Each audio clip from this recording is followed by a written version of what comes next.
Good evening, ladies and gentlemen. This is the January 2015 meeting of the Jefferson City Planning and Zoning Commission. My name is Ralph Robinette. I am chairman of the commission, and I will chair the meeting. At this time, we will introduce our council liaison, other commissioners, and staff. Councilman Graham. Good evening. Carlos Graham, City Council Liaison to Planning and Zoning Commission. Dale Vaughn. Bunny Tricky Cotton. Jack Deacon. Dave Nunn. Ann Strotman, City Staff. Chris Jordan. Dean Dutoy.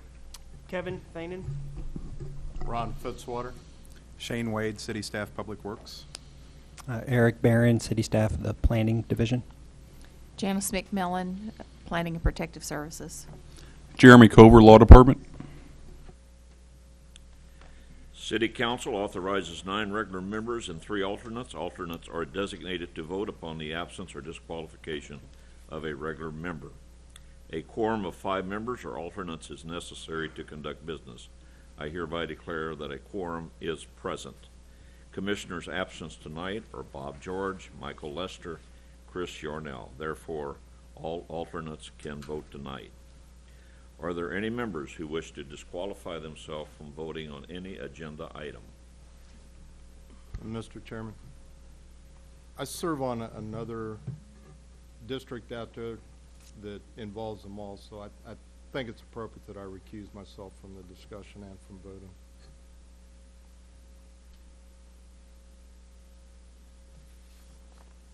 Let the record show that Mr. Fitzwater has reclused himself.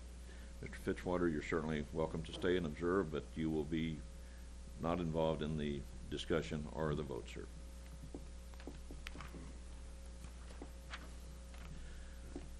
I will call for the cases at this time. Just simply indicate if there's someone here that will be representing these cases.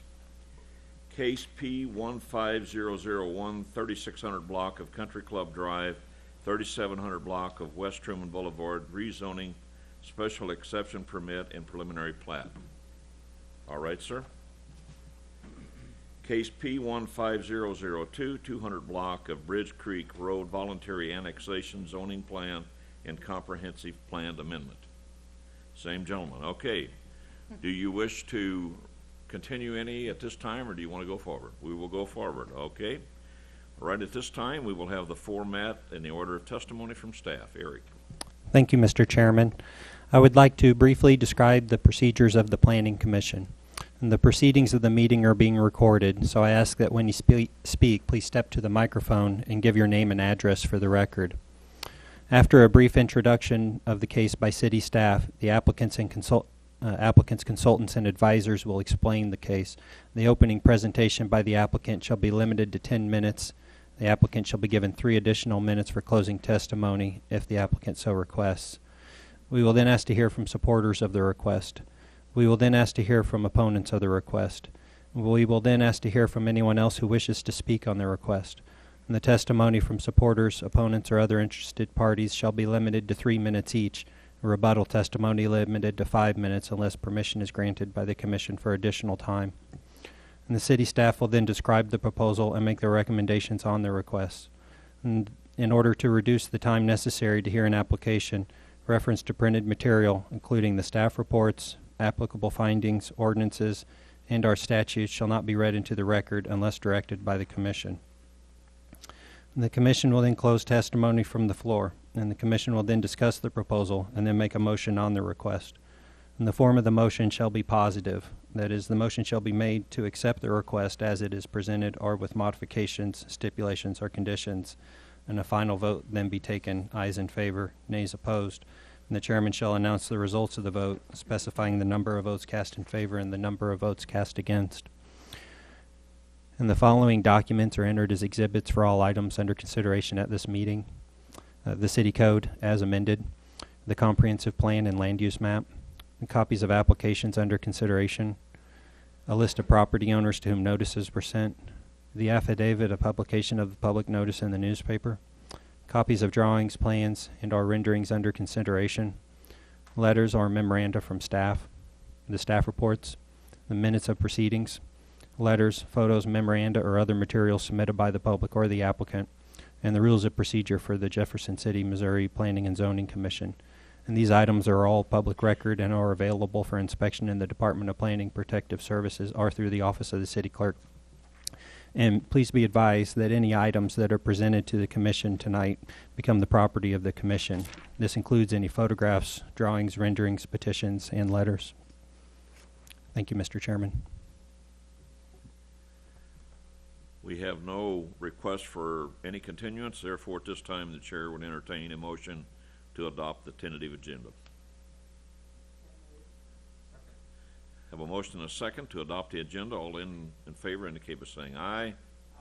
Opposed, nay. We have adopted the agenda. You have also in your packet the approval of the minutes of November 13th, 2014. If you'd like a few moments to look at those minutes, it's been several months ago. See if there's any changes or revisions to them.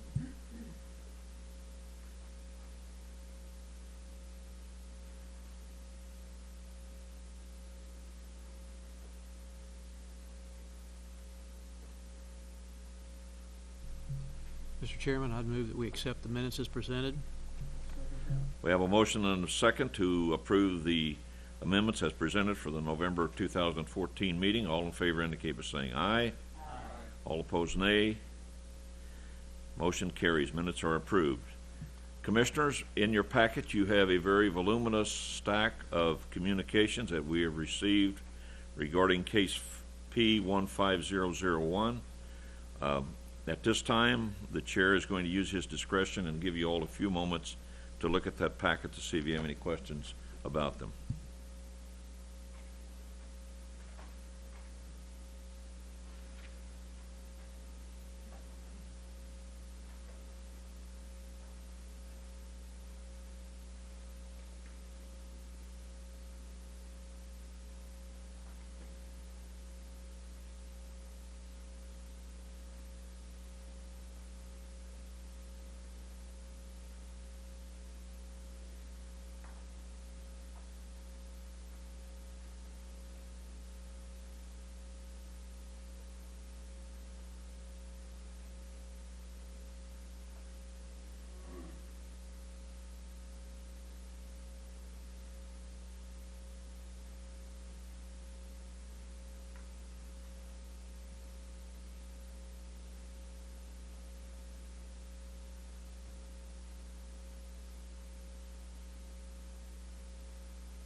Commissioners, are you ready to go, or you need a little more time?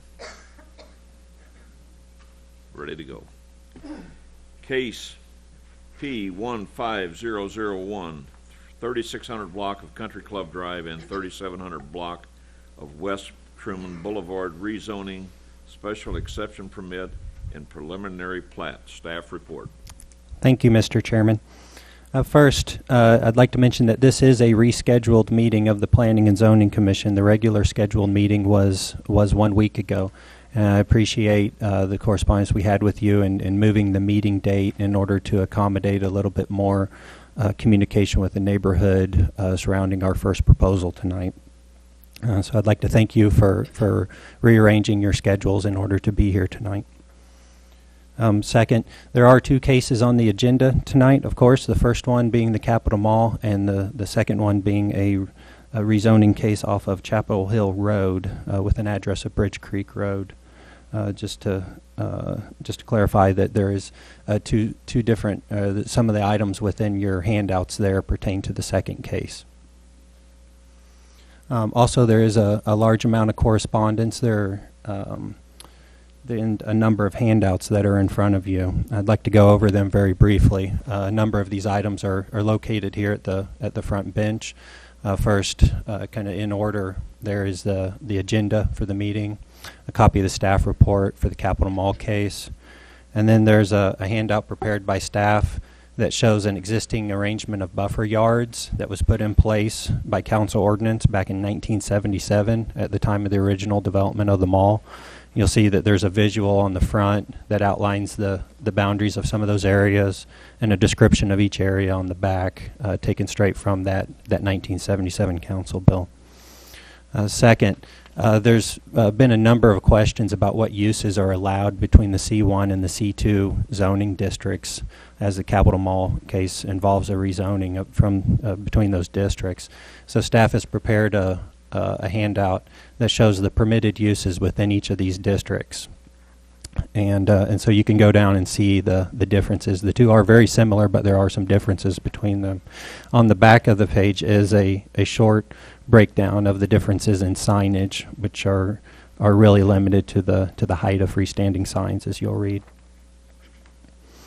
Next, there's a list of correspondence that we received from the neighborhood and other interested parties for the Capitol Mall case. And so the handout here at the front bench is just a listing of the different items of correspondence, and each of the commissioners have the full packet of correspondence. And also, each commissioner has a copy of correspondence along with a memo from myself dealing with our correspondence between J.C. Penney and Dillard's and city staff. And so you can read the memo and get a breakdown of that correspondence as well as their properties are proposed for staff rezoning.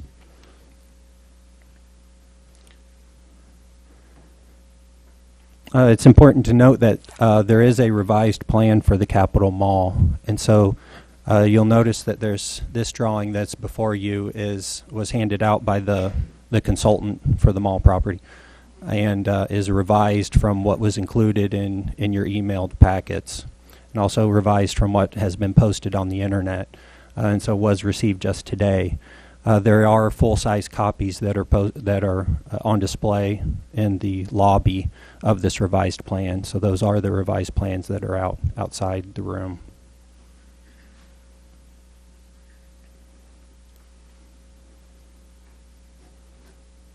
And it's important to note that I think much of the correspondence that was generated was based off of the initial plans, and so some of that with the revised plans has changed. I believe the developers taken the comments and attempted to address some of the concerns. With that, I'll get into it. First, this proposal consists of 3 different elements, but if you put them all together, it is a redevelopment plan for the Capitol Mall here in Jefferson City. First, to show you the boundaries of the mall, and essentially this is the boundaries that we're talking about tonight. You'll notice the Capitol Mall located near the intersection of Truman Boulevard and Highway 50. The existing zoning at the Capitol Mall is a C1 neighborhood commercial zoning district, so the bulk of the mall is zoned C1. And there is some of the property to the eastern side is zoned PUD, and there's a couple different reasons. A buffer yard area, which I'll get to in a minute, and then also some existing PUD zoning at the theater and behind it that has never had a PUD plan really approved for it. It's just forest. The C1 zoning does spread to the majority of the outlots that are located between Country Club Drive and Highway 50, with the exception of one tiny lot, a rezoning case from many years ago that was, I think, to accomplish a specific issue there on that property. With the exception of that, the zoning has remained essentially untouched since the 1970s when the mall was originally developed.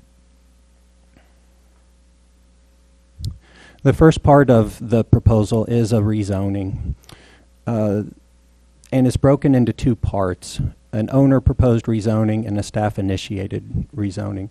And so the current owners, the new owners of the Capitol Mall, have applied to rezone their property, including several outlots, including Pizza Hut, Wendy's, Hardee's, Hy-Vee,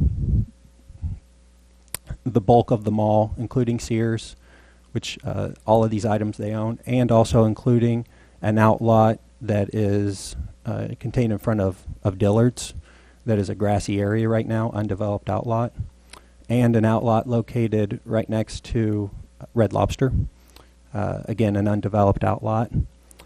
The boundary of the zoning is just for the proposed rezoning is just for the C1 zoned portion of the property. They're not proposing to rezone any of the PUD property that's located there. And then also the J.C. Penney and Dillard's corporations each own their own buildings and their own lots.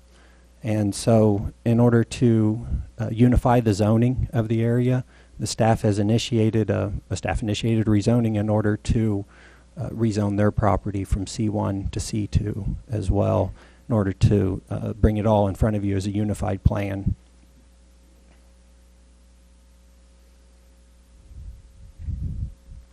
The second part of the proposal is a special exception permit, and this is for a big box retail of greater than 100,000 square feet.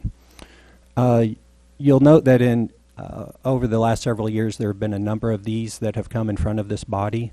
Some of the recent examples are Walmart out on the east side, the new Walmart, the Menards, and most recently the Sam's Club. All of these were big box retail, fell into that category of being greater than 100,000 square feet, which is a special exception use in the commercial zoning districts. And so what this is there's never, the special exception use is a fairly recent entry into the city zoning code. This place there is basically back in 2002 with the major rewrite of the zoning code. And so this special exception permit is being applied for in order to formalize the big box that is already there and transform it from being essentially a non-conforming use to a conforming use, because they have never received a special exception permit for this very large retail building. There are no major changes being made to the mall. There are a number of minor ones, and of course a number of different items that are contained within the development plan, which I'll leave to the consultant to go over in detail. Then the third item of this proposal is a preliminary plat. So a preliminary plat is the first of two applications that are necessary in order to actually divide property into pieces. When the original Capitol Mall was laid out, they divided the properties off one by one as the development progressed, and never formally platted the property. Also, some of the outlots, such as Wendy's and Hardee's, Wendy's and Pizza Hut, were actually contained on leased land rather than being formally platted into lots. And so this platting process, the preliminary plat, is the first step in arranging those outlots so that they could be final platted at a later date. So a future application would come in front of you for a final plat of the property. But the preliminary plat also outlines a couple additional outlots. So in addition to the existing businesses that are contained on these outlots, they'd locate, there are essentially 3 new outlots that would be located in the parking areas of the mall. One located between Wendy's and Pizza Hut. One located toward Country Club Drive in front of Sears.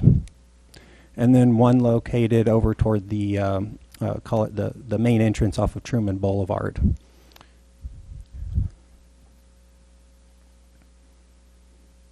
And of course, the preliminary plat also outlines the utility plan for the property, much of which is already in place. There are a few minor modifications that would be necessary in order to accommodate the additional outlots and other plans for the utilities within the mall. With that, I'd be happy to answer any initial questions that commissioners may have. If not, I'd be happy to turn it over to the consultant for a more thorough description of the various elements of the proposal.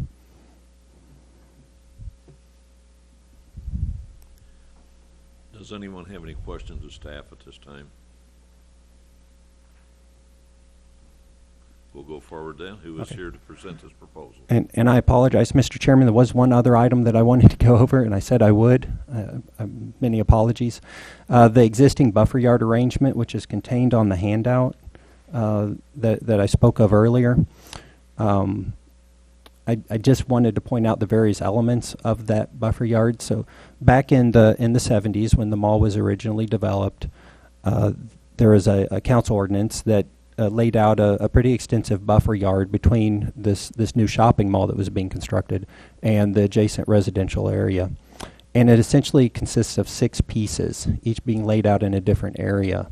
So there's a combination of 4 pieces between the neighborhood and the Dillard's building of the mall, starting with a wilderness area that ranges in width from 88 to 190 feet. This is an area where essentially the existing trees need to be left in place. Then the next layer of the buffer yard is a landscaped area where trees could be removed, but would the existing forested area could be removed, but then replaced with a landscape strip. And the back of the handout there gives a more thorough description of what would be necessary, what approvals from the planning office would be involved with that. The third strip is kind of narrow, but is an area that's called out as being a driveway for the circulation of the mall. And then the fourth area is called out as being for parking only, that no buildings could be located within that area. You'll note that this buffer yard does encroach into a portion of the outlot that I mentioned that's in front of Dillard's, the undeveloped outlot. And then south of Country Club Drive, there's 2 layers of buffer yard. The first one, closest to the residences, is an area where landscaping would be necessary. So a 50-foot wide strip that would be landscaped in the event of any development of that property. And then the next strip is an area where only parking would be permitted, no buildings. And then also another item that's been of concern is that there's a landscaping island that was put in place along with that council ordinance back in the 70s. And this is also a close-up that gives you a little bit of an idea of approximately where those lines of the different areas fall in relation to the existing tree line in the area and the landscaping island. And I apologize for missing that in the initial presentation. So, again, I'd be happy to answer any questions. Eric, the information you just provided us, that is the existing agreement from the 70s? That's correct. Okay, thank you. Any other questions, Barry? Now we'll go.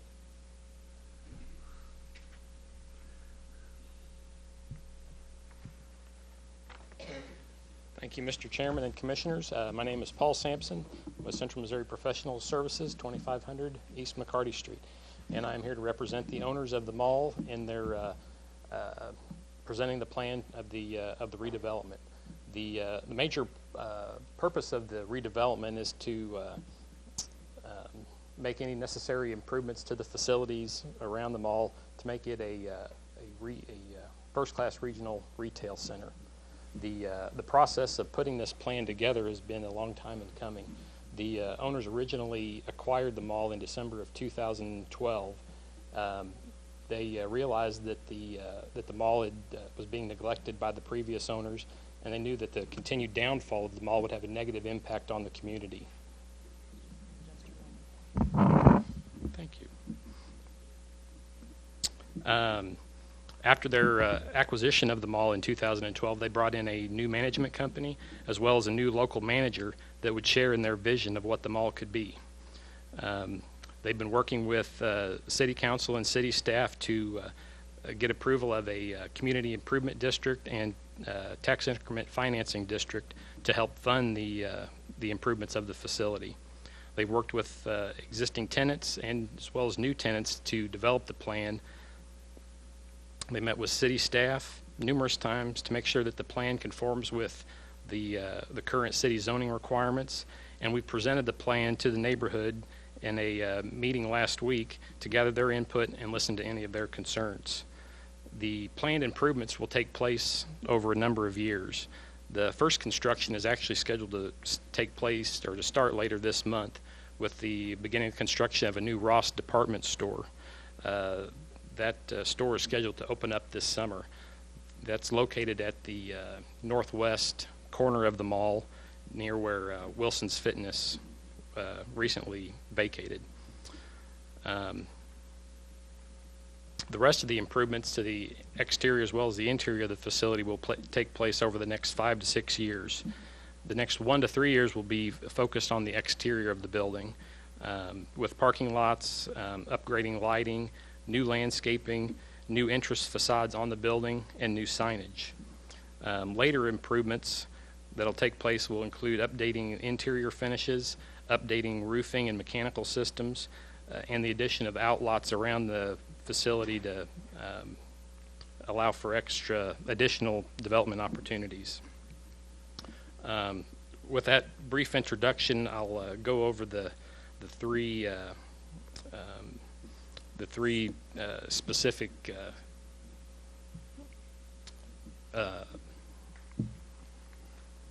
approvals that we're seeking. As Eric said, the original mall property was brought into the city as a C1 zoning district. At that time, the C1 zoning district was an appropriate use for a facility such as the mall. Since that time, the zoning code has changed, and now the mall is considered a non-conforming use. When we first met with the city staff, they asked us that we submit the rezoning request to bring the mall back into a conforming use situation. And as Eric said, the city staff is also initiating their own request to rezone the Penny's and Dillard's properties.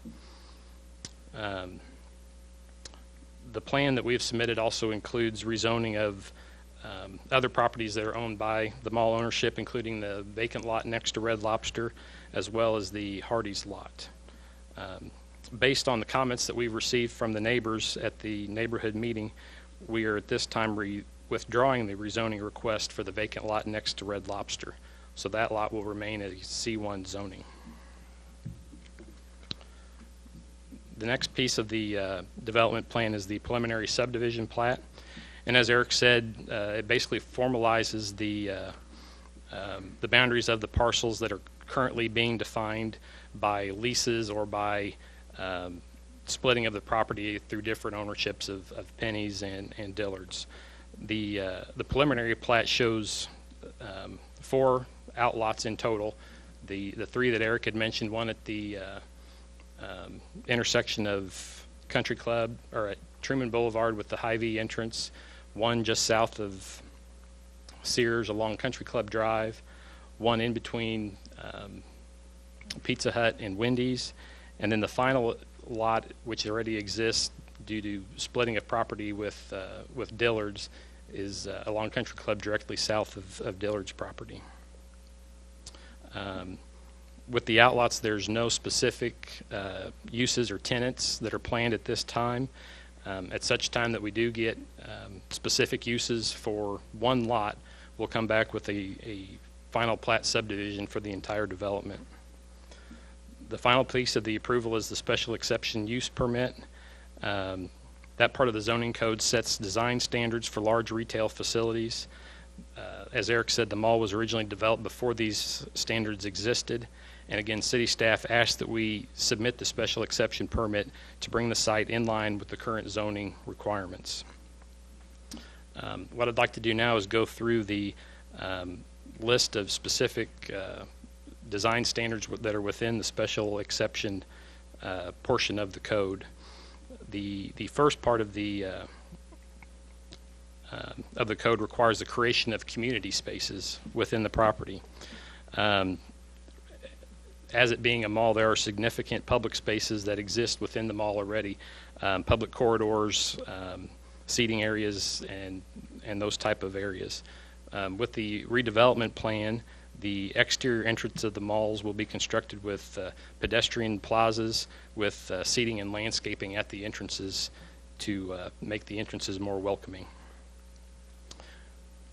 The next item and Eric's got a picture of some of the building facades, and I'll touch on some more details of the facades themselves later. The next item is the landscaping.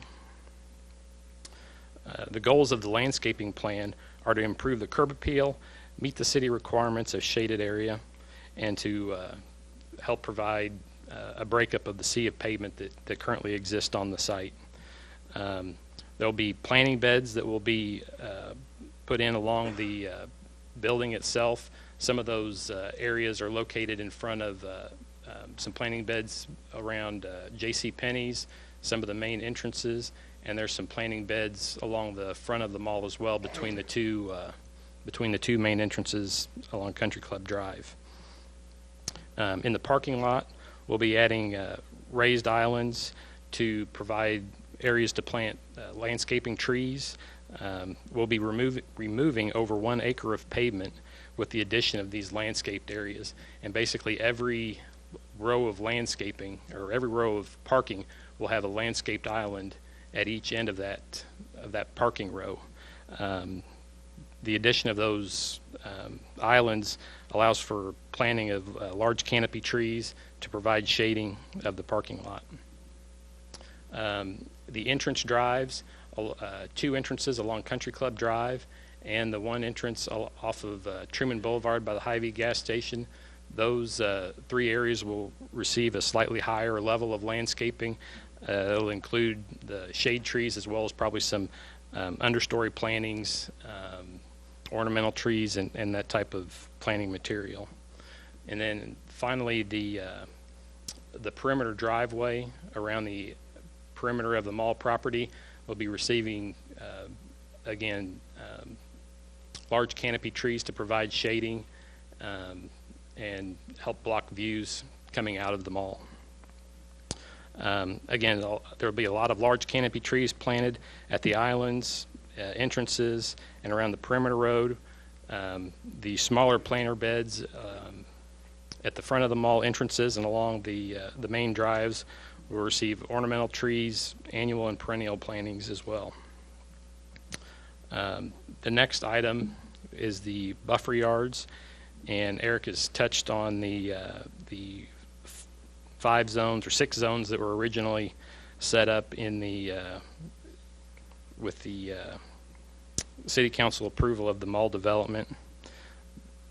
The original plan that we had put together that was in your packets that you originally received asked for that one of the landscape areas, area B, we were requesting that area be narrowed in order to provide additional parking area. We also were requesting that a light pole height restriction be removed from area D and area F on the south side of Country Club. Based on the comments that we've received from the neighbors at the neighborhood meeting, we're no longer proposing any modifications to the existing buffer areas. The next item is pedestrian circulation. We'll be providing sidewalks along existing streets, along Truman Boulevard, from the signal at the Hy-Vee gas station northerly to the end of the Hy-Vee property, along Country Club from basically the Wendy's entrance easterly along the entire frontage of the property to the far eastern boundary. Internal circulation sidewalks will be constructed from Truman Boulevard at the Hy-Vee entrance, around the proposed outlot, down the perimeter drive, and to the entrance located just on the north side of Sears. We'll be providing sidewalks along the two main entrances along Country Club Drive that will allow access to the main entrances at the front of the mall. We'll be providing crosswalks at all the main entrances to the mall. The two on the south side of Country Club, the entrance into Sears, Dillard's, J.C. Penney's, and then the other mall entrances along the north side of the mall. Those entrances will be across the front driveway. They'll be constructed with colored and scored concrete to set those pedestrian areas apart from the rest of the driveway. We'll also be providing crosswalks from the main mall parking lot across the outer drive to connect with the Hy-Vee front parking lot, and a sidewalk connecting the parking lot to the east of the property with the theater. There are a couple of existing bus stops that are located on the property.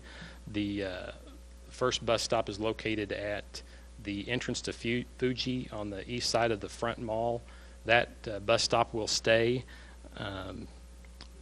It gives a good place for users of the transit facility to wait inside the building in an enclosed weather situation. The second bus stop will actually be located on the north side of the mall near Sears. We'll be constructing a bus stop shelter in that location. It will be on a handicap accessible sidewalk route, and it will be very near to the north entrance of the mall near Sears.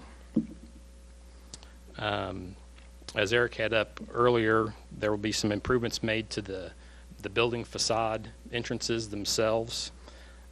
All 5 of the main entrances at the mall will get those improvements.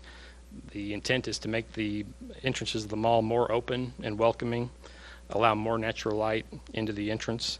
They'll consist of larger glass storefronts, new signage, stone veneer, and basically making the entrances much more welcoming. The parking lots themselves will receive a asphalt overlay. In addition to the addition of the landscaping islands that we showed earlier, we'll configure some of the parking spaces and drives to improve circulation around the mall and add additional parking spaces without adding any additional pavement area. Based on the full development of the mall and the outlots, the city code would require 3,000 parking spaces to be provided, and we're actually providing 3,200 parking spaces, and that would include all the future build out of all the outlots. Signage is the next area. The first piece of signage would be building mounted signage. So as the entrance facade rendering showed, there would be new signage at the 5 main entrances to the mall. There would be new signage at the northeast entrance to the mall, which would be the entrance into Ross. And there's some allowances for additional signage as they acquire new future tenants. There'll be some pylon sign additions or replacement of the existing pylon signs at the 2 entrances on Country Club, and those signs would advertise the Capitol Mall as the destination and set off those entrances. 2 new pylon signs are proposed. One sign would be located along the Highway 50 frontage on the Hardee's lot. The second sign would be located at the intersection of Truman Boulevard with the signal at the Hy-Vee gas station. They're proposed to include electronic message centers. You can see here there's a rendering of the face of the sign. They'd be constructed with stone veneer and drive it with plastic sign sheet panels. The normal height for signs allowed by code is 32 feet tall. Because of the nature of the mall facility and that it's a large retail center, the need for extra signage is needed to allow for all the additional tenants to help them advertise the mall. The sign that will be located along Highway 50 in the plan is shown as 50 feet tall. We've gotten some recent correspondence from Missouri Department of Transportation that sign will actually be also regulated as a off-premise billboard sign, so we'll have to meet MoDOT's requirements on that as well. So that sign will likely get smaller than what is currently shown on the plan. The next item is parking lot lighting.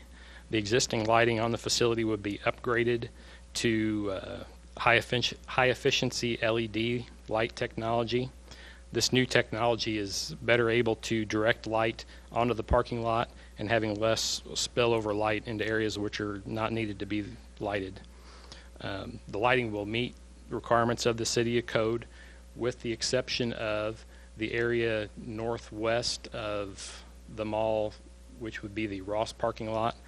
The lease with Ross requires them to have a higher level of lighting than what would normally be allowed per the zoning code. And as I said, the original proposal that we had showed a taller light poles along the east side of Dillard's in the buffer yard, and we've reduced those pole heights to 25 feet per the original mall agreement.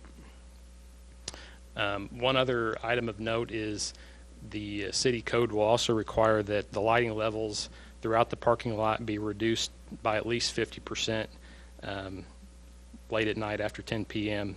As I said, that's another code requirement. Stormwater quality is another item. As I said before, with the addition of the landscaped islands throughout the parking lot, we're removing over 1 acre of pavement. Some improvements that will be made are some existing detention basins. One of them is located behind Hy-Vee and their garden center parking lot. The other is located just north of the theater.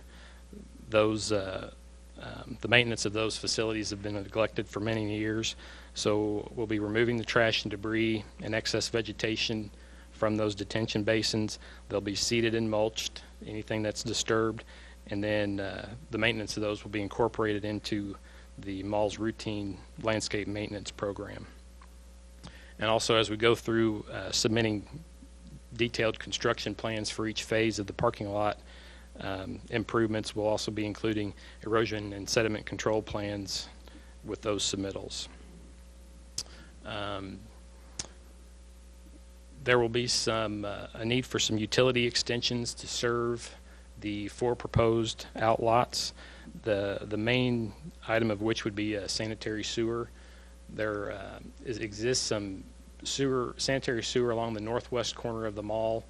That sewer is currently a private sewer line, and we're in the process of evaluating that sewer line, and any improvements will be made that are necessary, and then that sewer line will be turned over to the city for their future maintenance to serve the future outlot on this corner.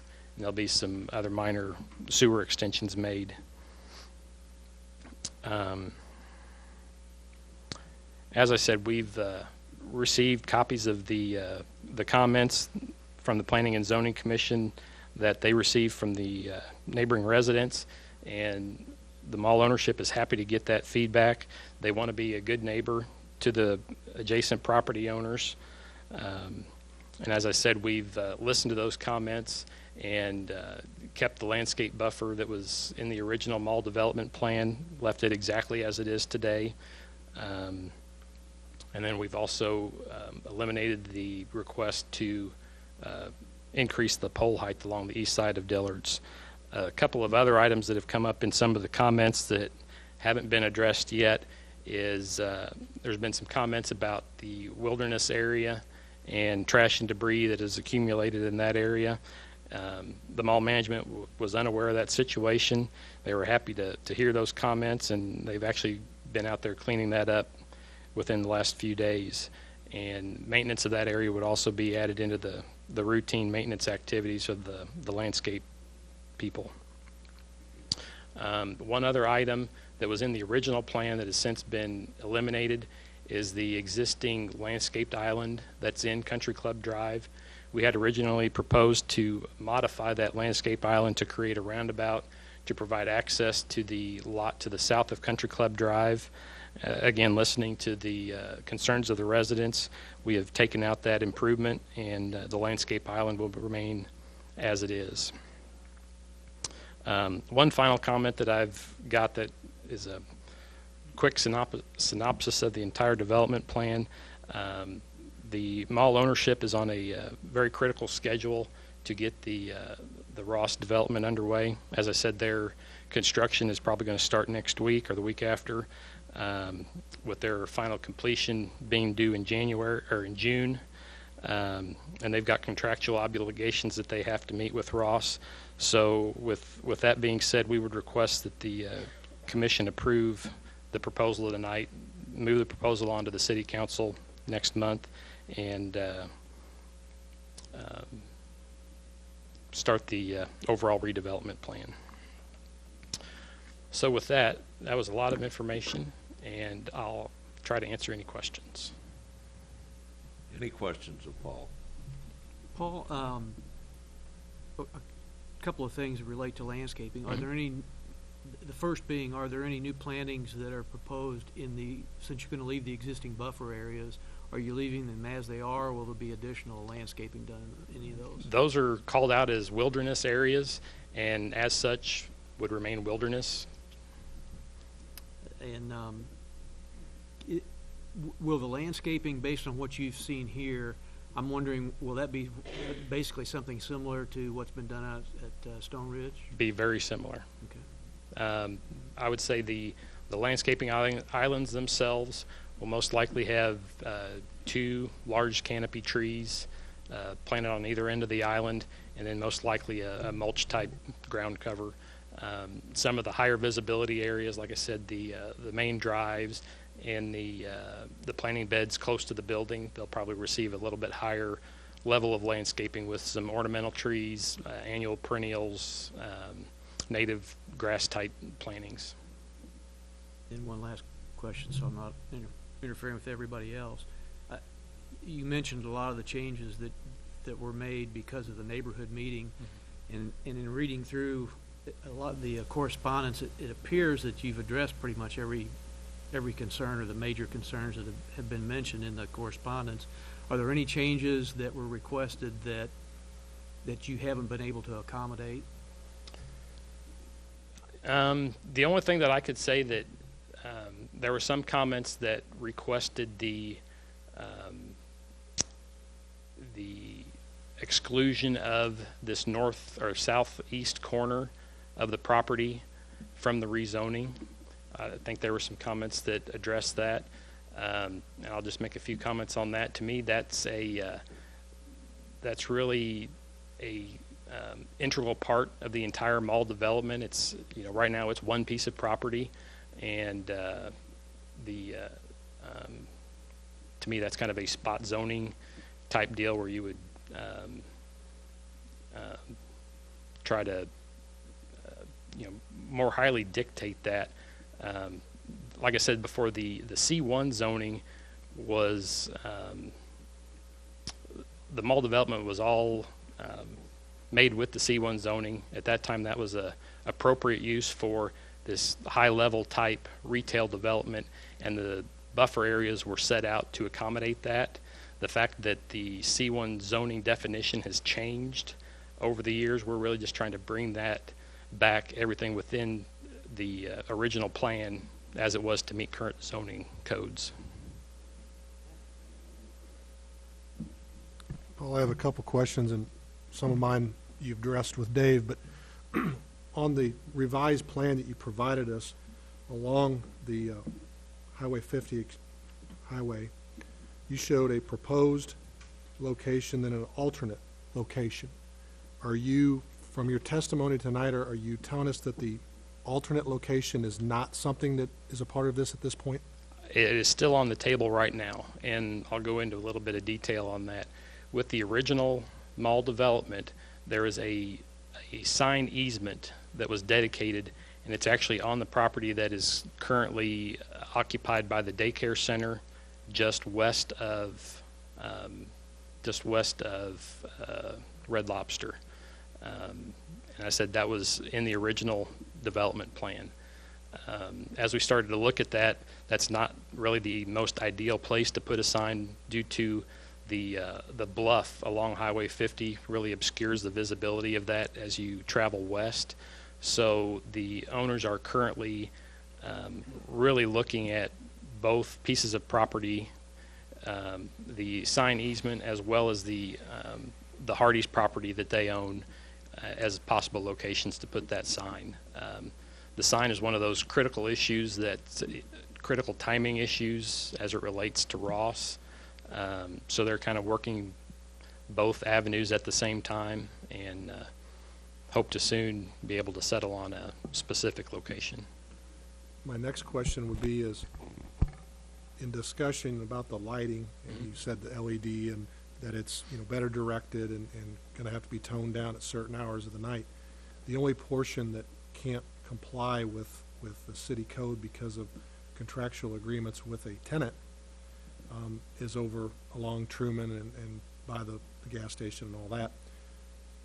Has that been discussed with city staff as far as, obviously they know about it and what their feelings are? I live in that area, and it is a commercial area. Right. We all realize that, and sometimes lighting can deter things in the evenings that we don't like to normally see happen. So, unless it's just a obscure number that's way off the charts, myself personally, I don't think I'm against something that maybe would be a little bit more bright. We've got a gas station that's bright, Hy-Vee's. Well, and the increased level of lighting has always been in the development plan, and we've discussed that with city staff, and like you said, that's the commercial side of the mall, and so they didn't really see any issues with that. And I'll use the example of a car lot or something along those lines. Car lots would typically have a lighting level of 15 or more foot candles. The lighting level that we have proposed for Ross is 5-foot candles. Typical city maximums for a C2 zoning is 3-foot candles, so it's only slightly brighter than what would typically be seen on a commercial facility such as this. And my last question was back to the signage, and I meant to ask that before the lighting. You proposed 50-foot pylons, and you're saying that MoDOT is questioning that at this point. Correct. Do you have any idea of where their feeling is? Is it going to be 40 feet, or do you have an idea or not? Well, the MoDOT's requirements are that the sign panel can't be any greater than 30 feet. So that would be not including the supports, but the advertising panel itself. It would be limited to 30 feet. Now, obviously, it's going to sit up off the ground a certain degree, so if I had to, and this just came up yesterday that we found out about this, so we haven't had a chance to go back and do any renderings of a new proposed sign, but my gut feeling is it would be wind up somewhere in the 37 to 42 foot range, somewhere in there. At this point, you being their consultant, do you think that there's a way to maybe say we can reduce it to 45 feet and still meet the requirements that may come, or are you saying you want that blanket 50 feet? I would keep the 50 feet in there only for the sake that that's what's in the plan now, and obviously if MoDOT says we can't build it, we can't build it. That leaves us some direction on how high the top of that sign would wind up being, how much space would be left underneath. Some of that would depend on exactly where it gets put at, and if there's anything, from a visibility standpoint, if there's anything that the signage would need to be visible over top of. Thank you. Any other questions of this witness? Just to clarify, the lot number 6, the southeast corner, that's no longer being proposed C2, it's now C1. That's correct. That would be the southeast corner on the south side of Country Club Drive. Thank you, Paul. Thank you very much. Is there anyone else here that would like to speak in favor of this proposal?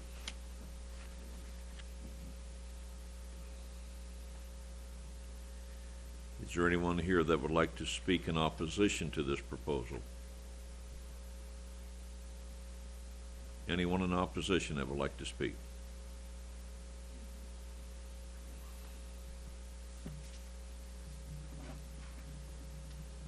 Good evening. My name is Becky Haight, 3463 Hobbs Lane. First, I just want to say thank you to the developers for listening to the neighbors. They did address a lot of our concerns. Just briefly, I just want to ask about the C1 zoning again. That was one thing we had talked about in the meeting, was if those areas along those outlots could be C1 instead of C2. And from what we understood from their development plan, nothing that they foresaw coming in there would be limited if it remained C1. But if it does remain C1, it does provide protection for the neighborhood from some of those commercial elements that aren't really great to have next door or would be great for your property values. And I think specifically that, I can't read the lot number, but it's the one right across from the one Lot 7. from Lot 7 Lot by 7. across from Red Lobster. I think that one there, that's really, that one, yeah, that's really close to the neighborhood. If those areas could stay C1 in recognition that they are next to a neighborhood, that is something I think a lot of us would appreciate. And he talked a lot about the sign, and I think a lot of us in the neighborhood prefer their preferred location as well, to keep it as far away from the homes as possible, especially given the size that they're asking for, and that it will have an electronic billboard, which is just more lighting in the area. If we could keep that away from our homes, that would be good too. Thank you.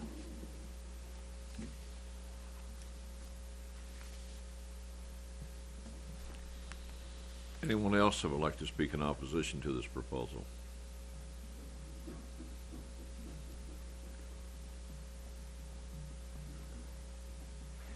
It's qualified, so I want to join Ms. Haight and compliment the developers for being so responsive to the neighborhoods. I really do. The neighborhood appreciates it. Dwayne approached me just before this meeting to give me the new plan that respects the agreement of the 1977 Council and Planning and Zoning Commission. So I think it's a compliment to everyone for working within those restrictions. I think the issues Becky brought up are still a concern, and so we hope that we can continue to have a dialogue with the developers, and knowing Rob, I think that's true, and we spoke again before the meeting, discuss, as they build out the continued landscaping and traffic designs. The C2 concern, I think, is there's also a height variance, and maybe it would be beneficial for more communication as to what C2 allows them to do on those outlots that the C1 doesn't. And I think one of the biggest concerns that we heard in the neighborhood meeting was the height restriction on the buildings, that you could have a much higher building in a C2 than you can on a C1, whether that's correct or not. And given the fact that they are respecting the light standard heights, I think that's, again, a concern. And then if there are additional, right now you've got a drive outlet through the existing outlet, and for that 10,000 square foot building, if you do another cutout Then it becomes more Missouri Boulevard-like and a traffic issue where you've got two competing ingress and egress spots. So looking at that, and if we can have a dialogue about that, that would be helpful in the process. So thank you very much. For our record, sir, could you give us your name and address, please? Joe Bednar, 3434 Hobbs Lane. Okay, thank you. Anyone else who would like to speak in opposition? Is there anyone here that would like to just comment on it or have any question about it? If you'd like to make a comment or question anything we've talked about, please come forward if you'd like at this time.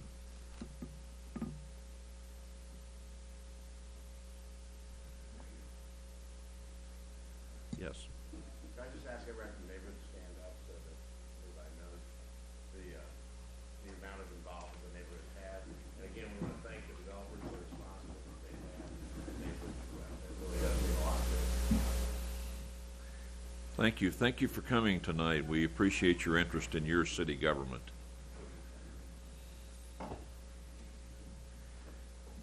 No other comments, no other questions. We will now close the public testimony. Staff report. Thank you, Mr. Chairman. Give me just a moment to reorient myself.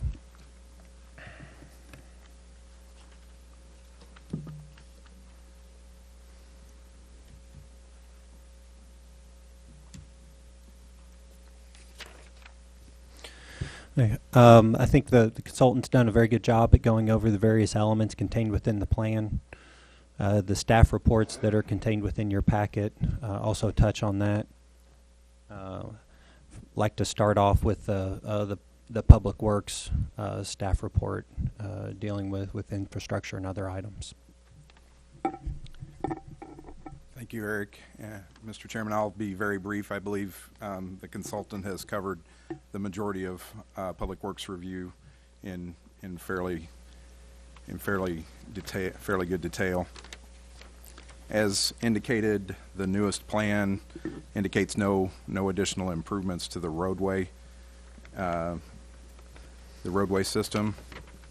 The existing infrastructure that is serving the property currently, including the detention basins, stormwater drainage systems, sewers, and utilities, for the most part, aren't being changed other than to allow additional sewer systems to be maintained by the city and upgraded to serve the new lots. Stormwater drainage, as indicated, impervious area would be removed in order to provide for landscaped islands, and the areas of stormwater outlets and detention basins would be cleaned and trash removed and re-landscaped. Sidewalk, as indicated, is being proposed along Country Club Drive between the driveways and to the east on their property frontage, and along West Truman Boulevard in front of Hy-Vee to the main entrance there. Transit service exists on the site, but they would be adding a new shelter and relocating slightly the transit stop on the north side nearest the entrance to Sears. Any other additional utilities or improvements regarding fire hydrants, streetlights, that kind of thing would need to be done in conformance with city standards. Don't believe I have any additional comment at this time. Thank you.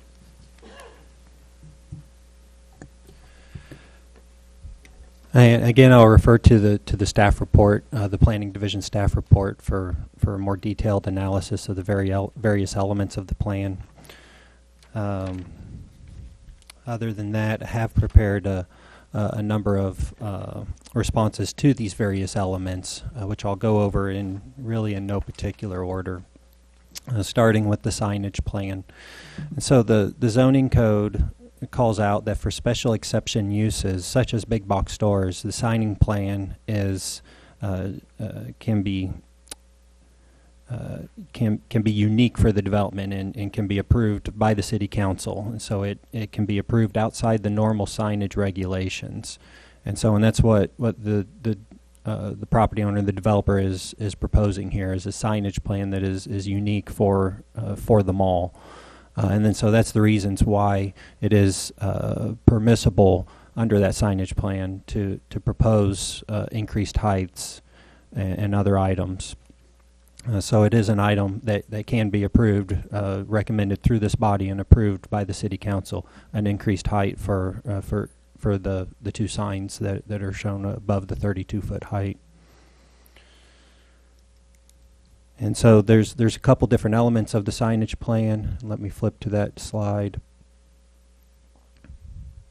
The building mounted signage, of course the Capitol Mall is a very unique building with a very large number of tenants, and so they've laid out a signage plan to address their signage needs on their building. They've also given themselves some flexibility for assignment of future signage. And then the freestanding sign element, which is the 5 freestanding signs that Paul Sampson had described. The tall one being the 50-foot monument sign, and then the shorter, they call it the shorter one, being a 36-foot tall sign. Staff is in support of the proposed signage plan. The level of building mounted signage is appropriate given the size of the Capitol Mall building. The 36-foot tall sign that's located adjacent to Truman Boulevard, although it slightly exceeds the normal allowance of 32-foot, would allow for multiple tenants to be represented on a single sign, and that is preferable than, for example, multiple signs being located in order to address their signage needs there. And also the 50-foot freestanding sign that's located adjacent to Highway 50, although it exceeds the 32-foot maximum, it is located a good distance away from the highway. I measured it out at probably being at least 120 feet away from the westbound lanes of Highway 50. It's located a far enough distance that its height would not be as evident than if it were located, for example, on a closer to a street, such as most of the signage on Missouri Boulevard would be located right up toward the street. Being located that good distance away, it necessarily kind of needs to be a little bit bigger in order to allow room for all the various tenants, and then two, to be visible from the highway. Next on the landscaping plan. Fairly simple. Staff is in support of the landscaping plan. It meets the normal requirements of the city code regarding a 35% coverage ratio across the parking lot. Also meets the requirements for big box outlets regarding the perimeter landscaping around the site. The next item I'll address is the lighting plan. I do not have a slide for the lighting plan because the foot candle levels are very difficult to display at something like this, but there are copies within your packet. The lighting plan is very close to meeting the normal requirements for a commercial area or something zone C2. I could throw out a couple foot candle levels. The C2 district allows for a foot candle level of 3.0, and for the most part, the lighting plan adheres to that with just a slight. I think they're just a couple foot candle or a couple tenths of a foot candle over, which is honestly can be difficult to measure and actually perceive. The increased lighting that's shown for the Ross area is the only major deviation from the lighting plan, and being located on the commercial, the more commercialized side of the property would be have less of an impact.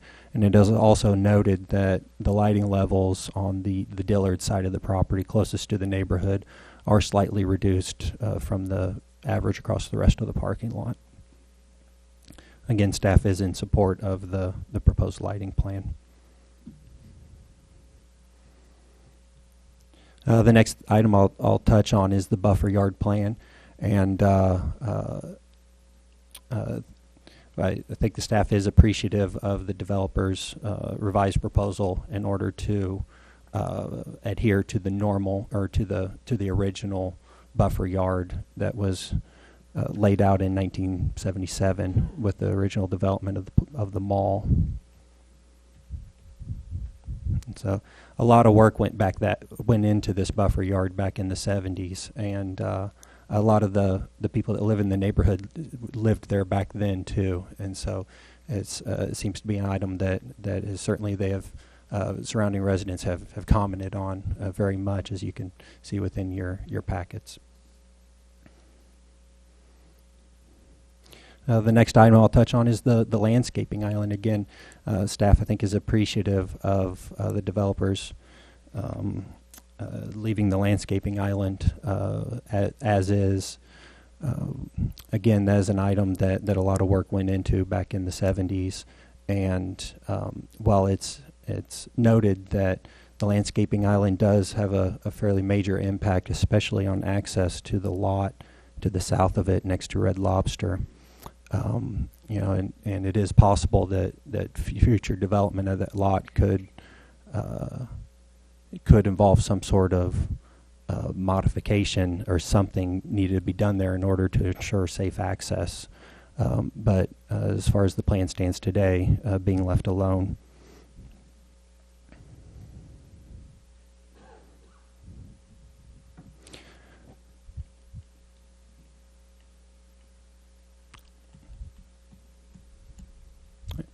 The next item I'll touch on is the building facades and the standards for a big box retail.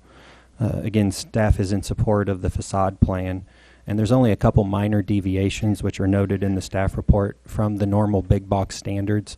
It's pretty impressive that that this mall and the improvements that are proposed for it, that they're able to meet the modern standards that are laid out in our zoning code for a big box retail building with such few deviations. And so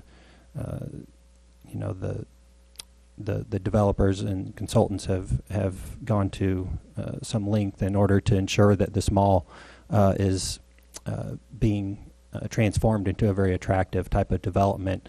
And the way that we regulate that here at the city is through the big box standards. And so showing that it meets all these standards with only a few minor deviations is quite good. The next item I'll touch on is the creation of additional outlots within the development. Okay, so up on the screen is the preliminary plat that's proposed, and staff is in support of the preliminary plat and the proposed additional outlots. The outlots are located in existing parking lot areas of the mall and would have little impact on surrounding properties. And the three outlots that I'm referring to would be the one that's in between the Wendy's and the Pizza Hut, the one that's located out in front of Sears toward Country Club Drive, and then the one located to the north of Sears by the main entrance off of Truman.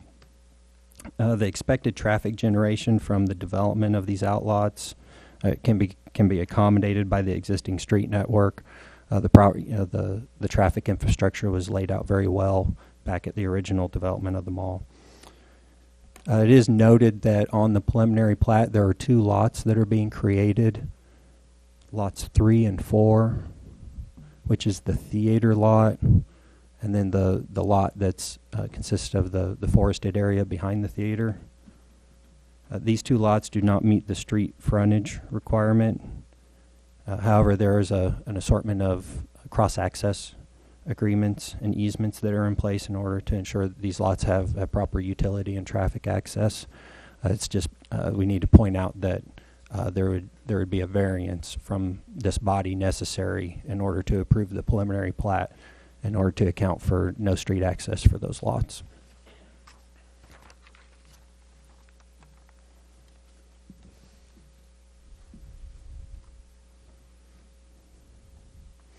The next items that I will go over is rezoning, and for the purposes of giving a staff report, I've broken the property up into its various pieces, the mall property and various outlots. So starting with the Capitol Mall itself, including the Dillard's and JCPenney tracks. Again, the Dillard's and JCPenney tracks are proposed by staff to be rezoned, and the bulk of the mall owned by the local developer is proposed was initiated by them to be rezoned from C1 to C2. Staff is in support of the rezoning of the Capitol Mall. The property is already developed with a big box retail use that is more typical of a C2 district and is inappropriately zoned as a neighborhood commercial and has been for some time. Okay. The next outlot I'll address is the Hardee's outlot located right there. It's located south of Country Club Drive and adjacent to Highway 50. The staff is in support of rezoning the Hardee's outlot. Drive-through uses are no longer permitted within the C1 zoning district. As you'll recall, about 6 to 12 months ago, there was a staff-initiated proposal to extract drive-through uses out of the C1 district to make them no longer permitted, which was recommended for approval by this body and later approved by the City Council. And so drive-through uses used to be approvable within the C1 district, and that only recently changed within the last year. And so with that change, Hardee's and Wendy's both became non-conforming uses. They're grandfathered within the C1 zoning district. And this was done, that original amendment was, or that amendment was done with the knowledge of the local developer that these two uses would become grandfathered within the C1 zoning district. But it was important to amend the zoning code in order to protect all of the other property around town that's zoned C1 and might not be as well suited for a drive-through type of use. And with Hardee's being non-conforming within the C1 district, again, staff is in support of rezoning that outlot to C2 and restoring it to conformity. The next item is the Pizza Hut and Wendy's outlot. So Wendy's is located right there and Pizza Hut right there. Again, staff are in support of the rezoning of these two outlots for many of the same reasons. The drive-through uses are no longer permitted in the C1 district, and the Wendy's use is non-conforming. So the rezoning to C2 would restore it to conformity. And also the lots are an integral part of the overall Capital Mall development. And the C2 zoning is more appropriate given their location and existing uses. The next lot I'll address, although it has been, the proposal has been withdrawn by the developer, is the lot adjacent to Red Lobster. Staff are really not in support of the rezoning of that to C2 for a variety of reasons. One, it is in a close proximity to that residential neighborhood adjacent to the lot. And also the landscaping island could affect whatever type of land use might be located there. So in order to avoid a land use conflict in that area, I feel the C1 zoning is more appropriate. Also, I think it's worth pointing out that the level of the buffer yard restrictions on that property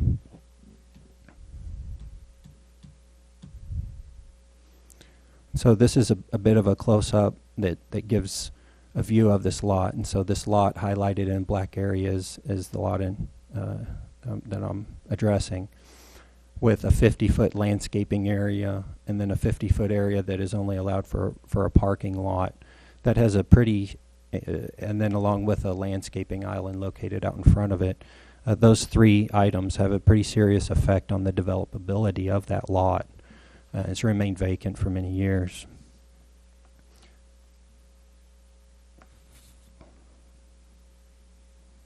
And so with these restrictions and their impact on the future development of that lot, staff would be supportive of a development of the lot under a PUD type of guideline rather than the traditional zoning district, rather than the C1 zoning that they're proposing to keep on that lot.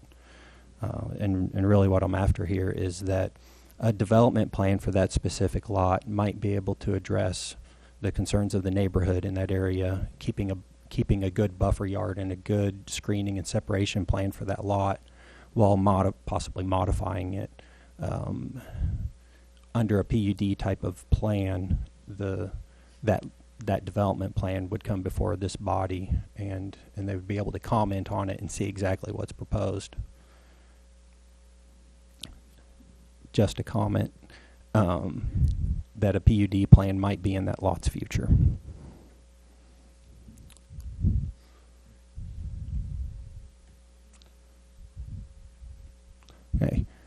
And then the final item that I'll address is the lot located in front of Dillard's and currently undeveloped.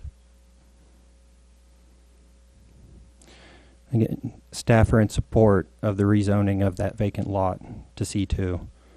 Although a development plan that allowed for the nearby residences to comment on specific elements with that plan, such as a PUD plan, would be preferable in order to help address the neighborhood concerns about the future use of this lot.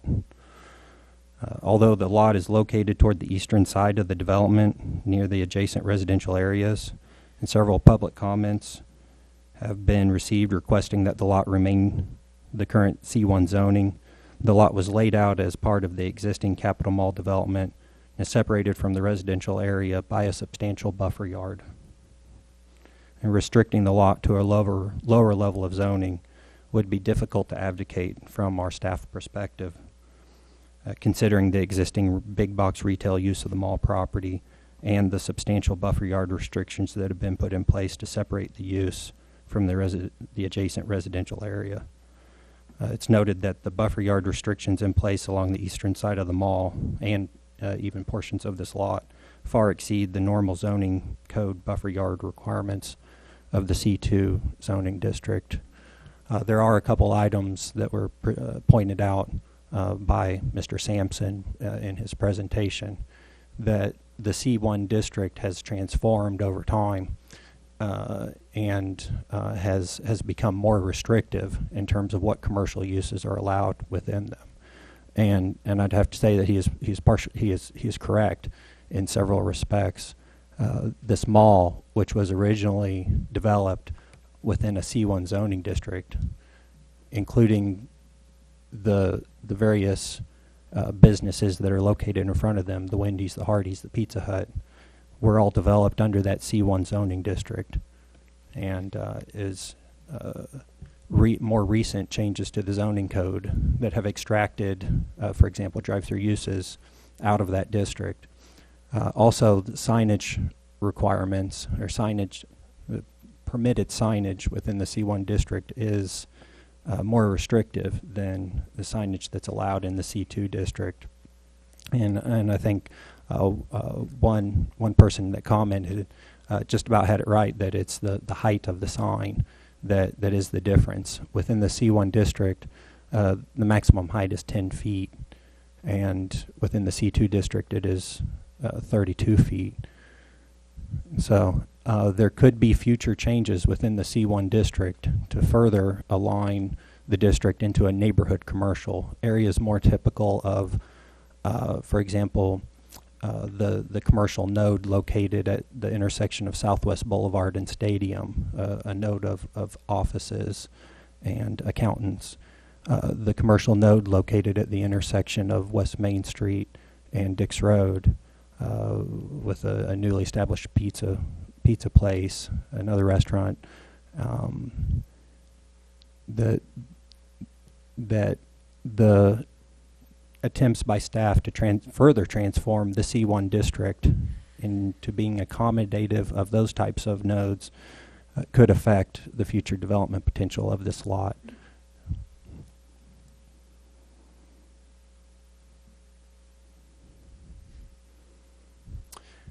With that, I believe I'd be happy to take any questions.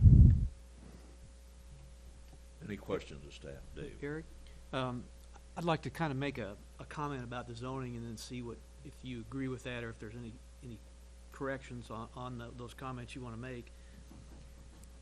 I think in looking at the list that you provided, if you look at the uses that would be different in C2 versus C1, as a practical matter, a lot of those uses probably wouldn't be put into this area because of either the price that's going to be or the value of these particular sites will eliminate some of the uses that C2 might allow. And I don't know this in particular, but I'm guessing from personal experience that there are probably restrictions in the leases that some tenants will have the right to approve what uses are put in there, and or there are certain uses that just won't be allowed because of certain tenants that exist. And so, considering those factors, I don't know that the C1 to C, the rezoning to C2 probably, and we've already got a couple of C2 uses in that area. So I'm not sure that rezoning is going to have as significant an effect as it might otherwise have somewhere else. I don't know if that makes sense or not, and that may not alleviate any of the concerns of the area residents.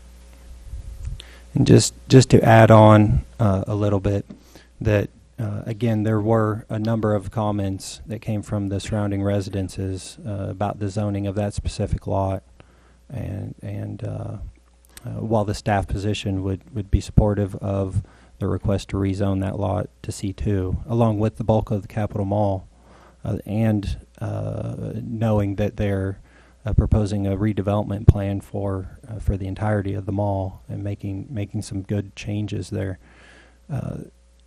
The comments that have been expressed to you, I certainly believe it is an item that was hoping for good discussion amongst the Planning and Zoning Commission members on, because it appears to be an item of contention. And I don't know if the developer wants to maybe discuss what I mentioned as so far as any restrictions or limitations that existing leases might have on uses that do get, or that would be allowed on any of the outlots. Yeah. I'm not aware of any. There is one item worth pointing out, and that is if you do look across the different uses within the zoning districts, that it is the drive-through restaurant is probably the most noticeable one, given the area that we're talking about. And a lot of the other uses are just very unlikely to be located there. And so when someone thinks of a drive-through restaurant, the initial thought is a fast food restaurant. And that's not necessarily the case anymore these days. There are many other sit-down type restaurants that have added drive-through lanes into their operations. So by restricting the property from that C2 general commercial district, it could affect the ability to attract such a chain to that location. Any other questions of staff? I have a question about the the Dillard's and J.C. Penney correspondence. I've read through the correspondence, and it looks like they're opposed to the change, but there's nobody here to speak against it. Was there any reasoning by why? They said it wasn't in their best interest. Yeah, I think I can address that to some extent. We have been in extensive communication with them through email, and my latest update is we are still in communication with them, and our law department has been contacted by an attorney from that corporation. Really, I think what I'd like to point out there is that while they have stated that their opposition to the rezoning within that correspondence, I believe that we're still in discussion with them, and their unfamiliarity with what, with us rezoning their property, with us proposing to rezone it at the staff level, was met with initial objection. And I hope that a further description of how this will benefit their property and bring it into closer conformance with the zoning code I hope that will eliminate that objection. So it's just a process of communication, I believe. My attorney, the city attorney associate attorney tells me that he has been in communication with an attorney in the Kansas City area regarding this matter, and that they were aware of this meeting but chose not to attend. So. I have another question about the Lot 6 and Lot 7. You mentioned that it might be a staff recommendation to have that zoned as a PUD instead of putting any kind of zoning on it, like a C1 or C2? Not necessarily a staff recommendation, but just pointing out that there are other options that could potentially address neighborhood concerns within the area. It would, of course, involve more meetings in front of this body, but there are other options available in order to address those concerns. But the PUD zoning option is not always the best. You know, while it allows for flexibility and a more certain development plan for a piece of property, it also is extremely restrictive in terms of trying to market the property and leave it out to have certainty in terms of what can be developed there. Yeah. And one last question. My last question is about the signage on the highway that fronts the highway. In a C2 zoning, the sign height restriction is 30 feet? 32 feet. But they're requesting a 50-foot sign height? That's correct. And is that just an exception or an variance? It is an exception, and it's an exception that's allowed within a special exception plan such as this. The City Council is the ultimate approval authority for signage plans for special exceptions, big box retail developments. So it can be approved by the City Council. It would exceed the normal height, but this is not necessarily a normal commercial business. So. But currently MoDOT has an issue with it as far as the sign height. And the MoDOT regulations would be separate from city regulations. So they could certainly request the sign that is before you today. And if MoDOT has a more restrictive rule, then they would, of course, have to meet that restriction as well.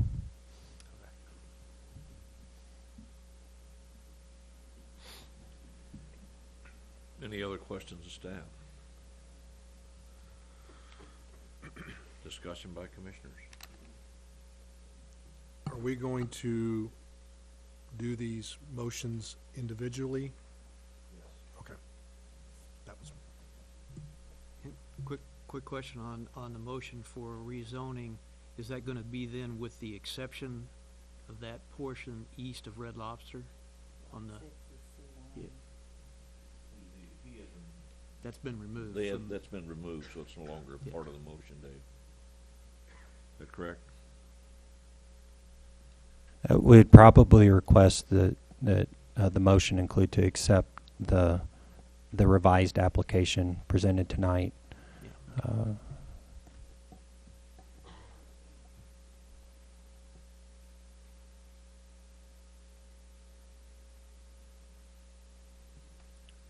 You want to do that in motion 1, 2, or 3, Eric?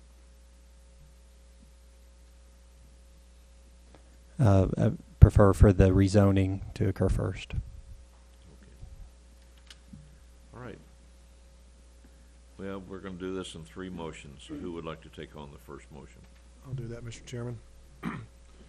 With all the testimony and things tonight and neighborhood comments, as well as the developers' concerns for those, I would make a motion to approve the request to rezone the property, including the existing and proposed outlots from C-1 neighborhood commercial to C-2 general commercial, less lot number 6 as shown on the information provided to us tonight.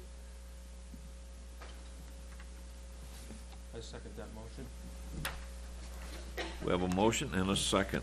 Discussion. All in favor of the motion indicate by saying aye. Aye. Opposed, nay.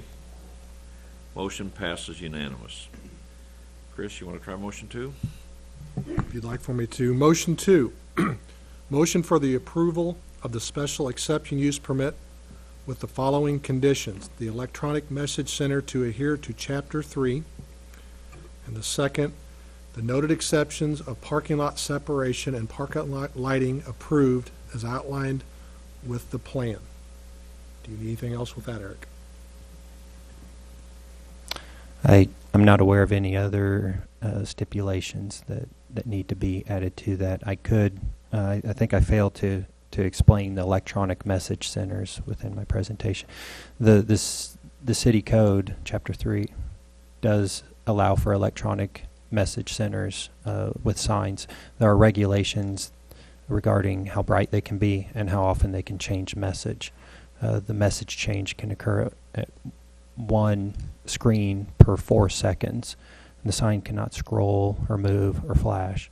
And the lighting level has to fluctuate between daytime and nighttime in order to not be overly bright. And I apologize for interrupting your motion in order to describe that. You're more than fine. With that being said, that'll be my motion, Mr. Chairman. Do I hear a second? Second. Have a motion and a second. Discussion. All in favor of the motion indicate by saying aye. Aye. Opposed, nay. Motion passes unanimous. Motion 3, Mr. Chairman, is the motion for the approval of the preliminary subdivision plat.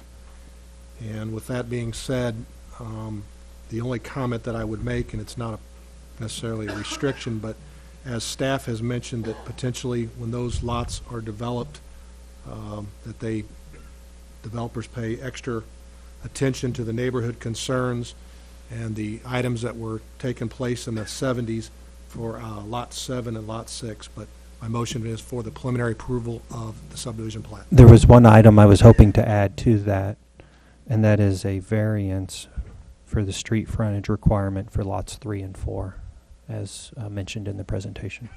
With the variances Eric has indicated, sir. You have the variances, Ann? Would you read it back to us, please? For the street frontage variance for lot 3. Yes. Hear a second to that motion? Second. Discussion on that motion. All in favor indicate by saying aye. Aye. Opposed, nay. Passes unanimous. Eric, can you please inform these neighbors when this will become before the city council? You have it in your book there? Yes, I do. It is scheduled to go in front of the city council in a public hearing format on March the 2nd, which is a Monday. That meeting will take place here in the council chambers and begins at 6 p.m. Thank you all for coming, and if you have any other comments or questions about it, it now goes before the city council. They have a little bit more latitude than we have, so thank you. Next case, P15002, 200 block of Ridge Creek Road, voluntary annexation, zoning plan, and comprehensive plan amendment. Staff.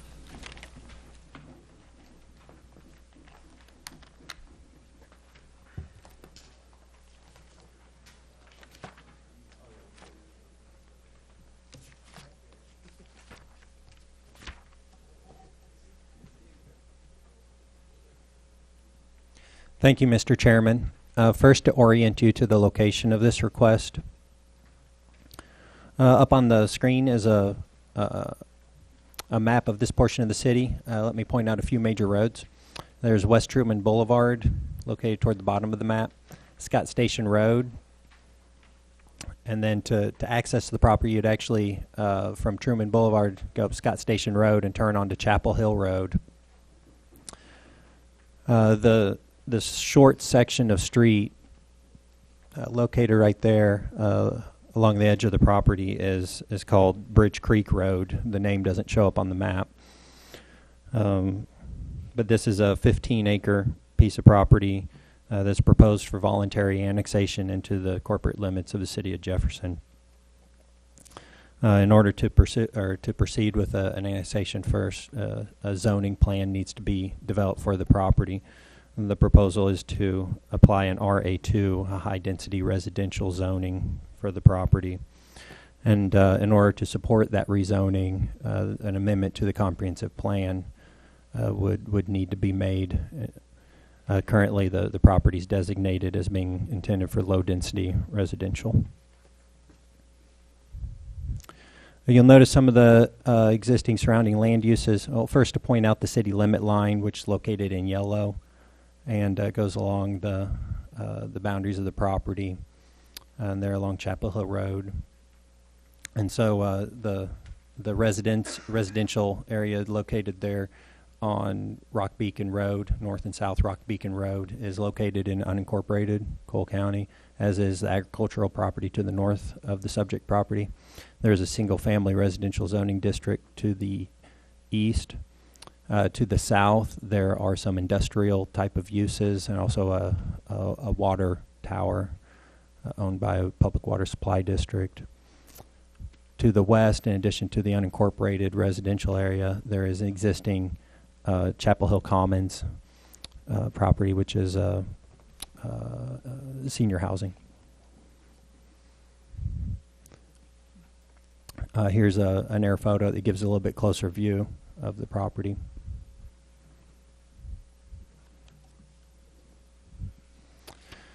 Here is a excerpt of the development plan map of the comprehensive plan. There has been some amendments in the not too distant past in order to account for a trend of multifamily residential development along Chapel Hill Road.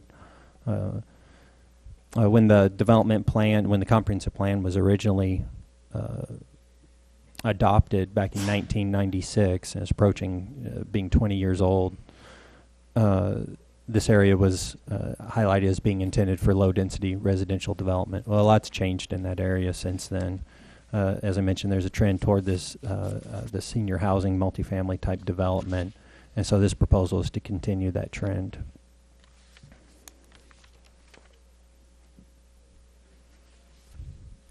There have been several plans that have been included there in your packets. It's largely as informational purposes only. This is not approval of a development plan. It's approval of a zoning plan for property proposed for annexation. But the development plan that the owner is intending to pursue is certainly helpful. It includes a site plan, so you can see that there are a total of 5 8-plex type buildings planned for the property and 2 6-plex type buildings that would be located along a driveway essentially along a ridge line within the property. This would be a driveway, not a city street. It would just come straight off of Chapel Hill Road, though. And several examples of what the buildings would look like, including floor plans and some of the existing Chapel Hill development. So this is essentially proposed as an extension of the existing Chapel Hill Commons 1 and 2. I believe its name is Chapel Hill Commons 3. With that being said, I'd be happy to answer any initial questions you may have. Any questions of staff at this time? Just one brief Yes, question. If you can go back to the zoning aerial. Yes, that one well, either way. Is there any effect, concern, whatever, regarding that area there that's kind of, for lack of a better term, landlocked by zoning? Yes, I was planning to address that. And let me find a better photo. Okay, so here is the existing city limit line, and it goes along the property. But yes, it would create a landlocked, I call it landlocked, area of unincorporated property within, surrounded by the city limits. There is law that Missouri law that addresses such situations. The property owners within that area have to be given the opportunity to annex. In other words, the city could not reject an annexation of those, a voluntary annexation proposal by those owners, being landlocked. But beyond offering them annexation, there's no conflict with state, with law. So it can proceed, and they can be surrounded by the city limits. And I'm guessing, just thinking ahead, if they were to ask for annexation, the water tower is probably not a big deal, but the other use, while it might look like it's spot zoning, if they were looking for some kind of industrial zoning, it would obviously conform with what exists there, so that doesn't create a problem, I'm guessing. Yeah, I would suspect that if this property were to propose, to annex into the city, that an extension of the zoning. In fact, I believe that this property, that the city limit kind of straddles the property. It might be identified as 2 separate parcels, but it's the same owner. And so I would suspect that that a recommended M1 type of zoning for that property would probably be in order. Any other questions of staff? Okay. Paul, are you going to present this one?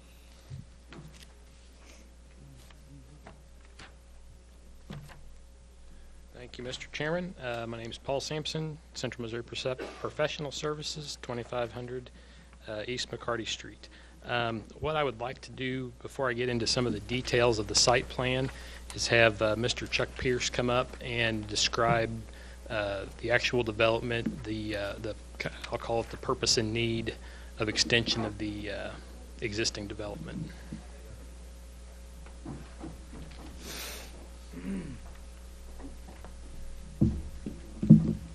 Good evening, Mr. Chairman, members of the Commission. Chuck Pierce, 713 Eiler Road. I'm serving as a financial consultant for the owner-developer on this annexation, and I'll just speak briefly to, as Eric pointed out, this is a continuation of the Chapel Hill Commons senior development. The owner has been tentatively approved for a phase 3 of that development. In order for that to happen, the annexation and zoning would need to come into play. These are senior projects. They both phase 1 and phase 2 filled up immediately when they were done. They've remained full. They're well received. In fact, they're well reported by Missouri Housing Development Commission. There's currently, even without marketing, a 40-person waiting list to get in either of the other 2 properties, so there'll be no problem filling those up.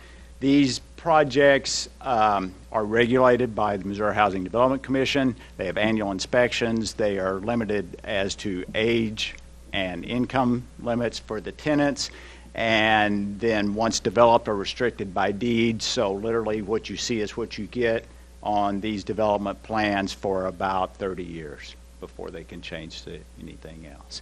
The entire site is being proposed for annexation. At this time, the only plans are for 9.5 acres of the total 15, and that's on what would be, if I have my directions correct, the southwest parcel of that tire. But since that's all that's left in that area that's not in the city limits, then we're going to propose to just voluntarily annex the whole piece. I'd be happy to answer any questions. Any questions?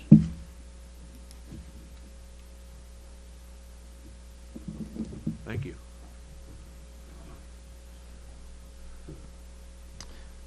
Now I'd just go over briefly some of the technical details of the proposed development.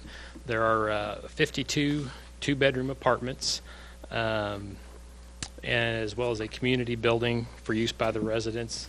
The buildings are situated in either 6 or 8 units per building, and as we said, it's the third phase of the Chapel Hill development, located at the end of Chapel Hill Road. The units would be located on either side of a private driveway, so there'll be no extension of city street infrastructure. So the roadway that you see on the screen will be a private road, and they'll be parking directly off of that driveway. Eric had some of the at one time to be built this summer. Again, as Mr. Pierce noted, that this is all being dictated by the Missouri Housing Development Corporation, and they're on some strict time frames on getting approval of the project and moving forward to construction. So with that, I would ask that you approve the proposed annexation and zoning plan for the property and move the project on to the City Council. And I would answer any questions. Any question to Paul? Thank you. Thank you. Is there anyone else here who would like to speak in favor of this proposal?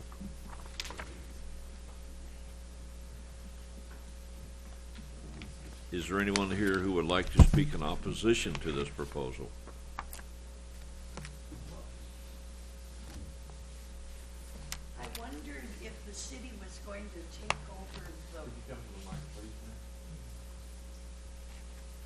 I wondered if the city was going to take over the county road that leads into that area. It is county road right now. The last couple blocks. Yes, and I can address that. So Chapel Hill Road, you'll notice that the city limit line crosses Chapel Hill Road right here at Rock Beacon Road, and then goes along the southern boundary of Chapel Hill all the way to, essentially to the property. Okay. We've been in consultation with the county, and the condition of that road is such that our Public Works Department is really not in favor of taking it over until it has been improved. It turns out that it's the county is in a position, it's on their schedule to go in and improve that road.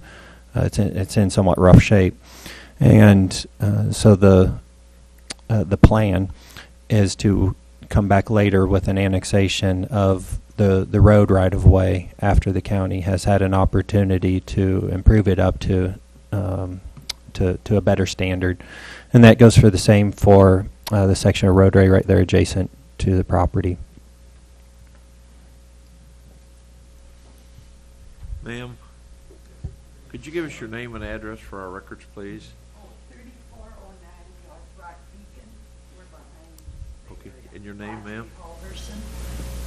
Okay, thank you. Does that answer your question, ma'am? Yes. Okay. Anybody else have any questions or comments?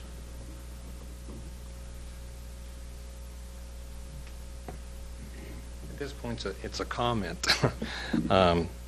We do plan on meeting with, my name is Bill Haggett. I live at 242 Madeline's Park Circle, which is the closest home on the circle to the new property proposal. Yes, that home there.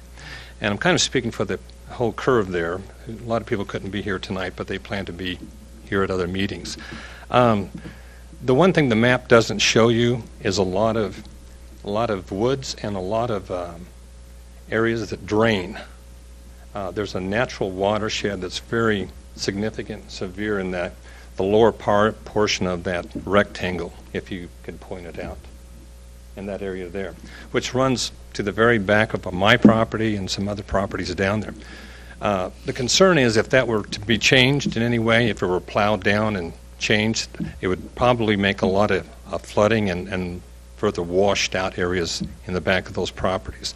So that's a significant concern for us because my property runs right on that property line from the proposed property and this Madeline's Park Circle property.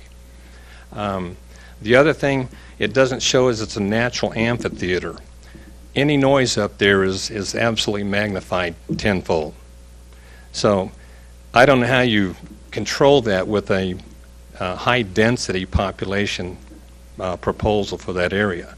One of the reasons why all of us have purchased homes in that area is because of the beauty, the natural beauty of the trees, the quiet, the whole 9 yards, and we're talking about a high density, high traffic population there that even though they may be aged, they're still going to be coming in and out of there a lot and a lot of things going on there. So I guess one of the proposals we would have is that we maintain a significant natural boundary between our property and the property that's being proposed. And it's already in existence. It just needs to be left alone. Probably 150 feet worth of trees already exist of different sizes and types. So if we could get that to be maintained, then we'd probably not have a problem with the development.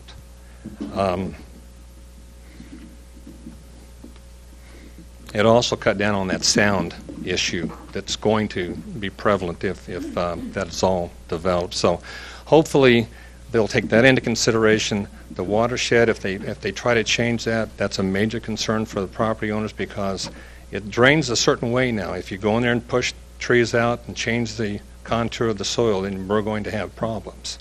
I don't know if the city needs to come out and take a look at it, but you're welcome to do so. I'd be happy to show you what my concerns are. Thank you. Could you contact him and work with that? I certainly can.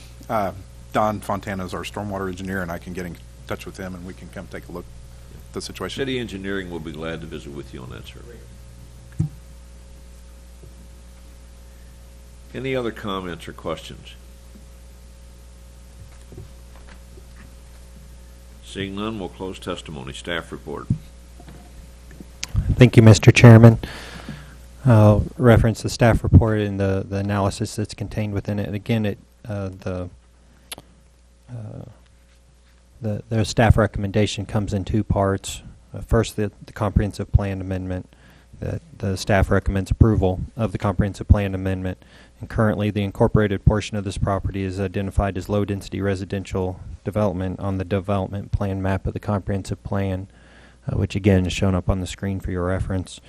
The comprehensive plan was adopted prior to the development of the Chapel Hill Commons senior living development and has been successively amended as various phases of the Chapel Hill development were brought forward. The area is ideal for a multifamily development as it serves as a buffer between the low-density residential areas to the north and east and the light industrial uses to the south. And also, it has direct access to Scott Station Road via Chapel Hill Road. And the further enlargement of this area intended for high-density residential would match the existing development pattern for the area with little impact on adjacent uses. It's noted that again, that Chapel Hill Road serves as a direct connection to Scott Station Road, and there are no lower density type residential areas that would have to be traveled through to access the property. And regarding the voluntary annexation and zoning plan, the property owner has submitted a request to annex the property into the city limits of the city of Jefferson with an RA2 zoning designation. And the property is contiguous to the current city limits, and the property lends itself well to incorporation and a multifamily residential zoning, and staff recommends approval of the annexation and zoning plan. You'll note that there's the recommended form of motion comes in two parts. I'd be happy to answer any questions. Any questions of staff? Discussion by commissioners.